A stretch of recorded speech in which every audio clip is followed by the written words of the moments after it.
A few weeks ago, the US and Ukraine agreed a 20-point peace plan for Ukraine, which included, amongst other things, an American-European security guarantee, a US-Ukraine free trade agreement, an agreement to hold elections in Ukraine, and a proposal to transfer the four Ukrainian oblast currently occupied by Russia into a free economic zone. While this was definitely more favorable to Ukraine than Trump's earlier 28-point plan, which proposed giving the entirety of Donbas to Russia and sought to ban the presence of NATO troops in Ukraine. The fact it followed Trump's 2025 national security strategy, which was pretty soft on Russia, didn't do much to quell concerns that Trump was still generally pro-Putin. However, in the past week, Trump seems to have turned on Putin more concretely, saying he doesn't believe Ukraine attacks Putin's residence on the 29th of December, as Putin claimed, seizing Russia flagged oil tanker in Atlantic and green-lighting a bill in Congress to impose tariffs on countries buying Russian oil and gas. So, in this video, we'll explain how Trump is turning on Putin again, why this time it seems to be more about oil, given how many U-turns we have seen from Trump on Ukraine over the past year.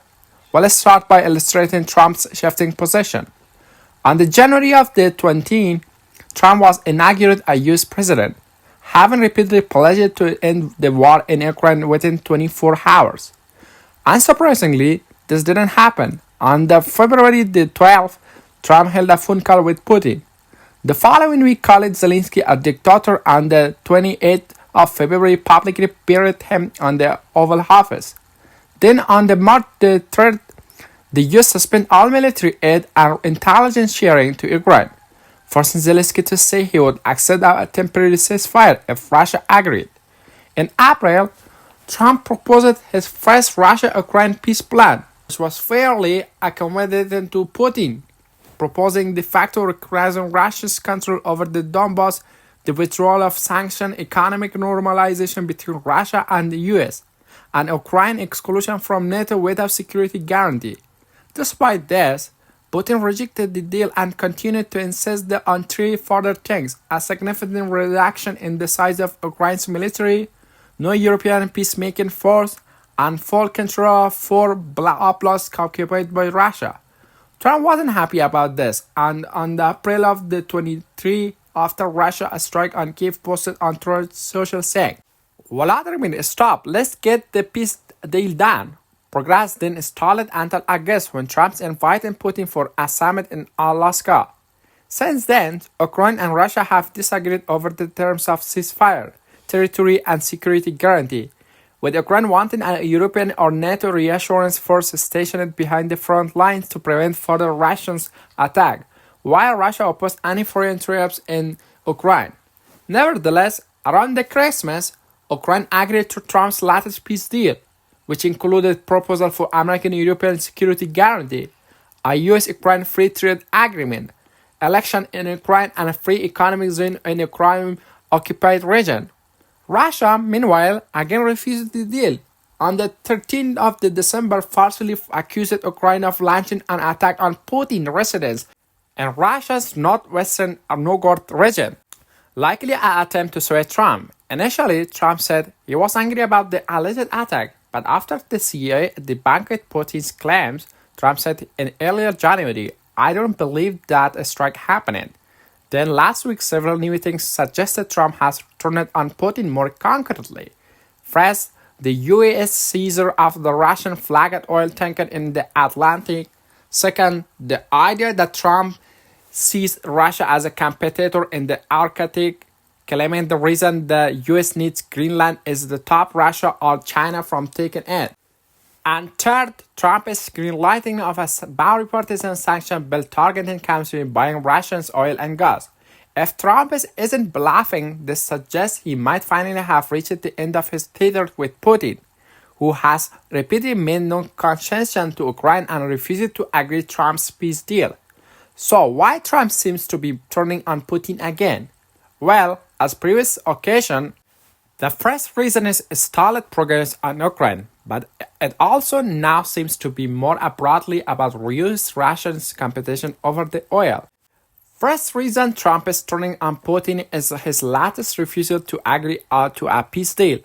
A Telegraph article published this week suggested that Trump now sees Putin as a bigger obstacle to President Zelensky, and Trump's decision to greenlight a sanction bill in Congress targeting countries buying Russian oil suggested a willingness to use economic pressure to force Putin into a peace-accepting deal, something European officials have been open to see for months.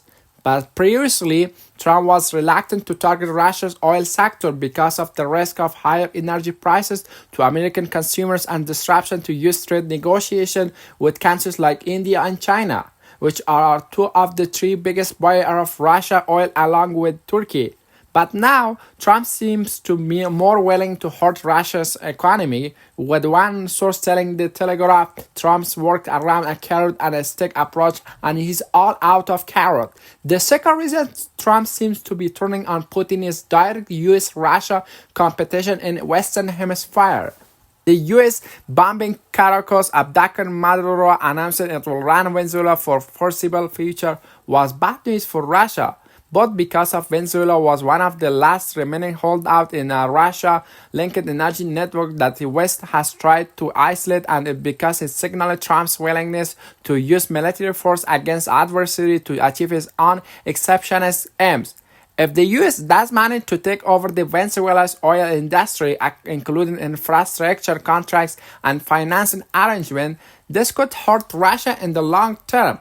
In fact, as recently as in November, Venezuela's parliament had approved a new deal to extend joint ventures between Venezuela's state-owned oil company PDVSA and Russia Rosneft until 2041. Moreover, Ukraine's successful strike against Russia's oil tanker in the Black Sea, Caspian Sea, and the Mediterranean have reportedly been carried out with the help of U.S. intelligence, supporting the idea that the U.S. and Russia are on the collision course every energy. Similarly, Trump's aim is as outlined in his 2025 national security strategy to make the U.S.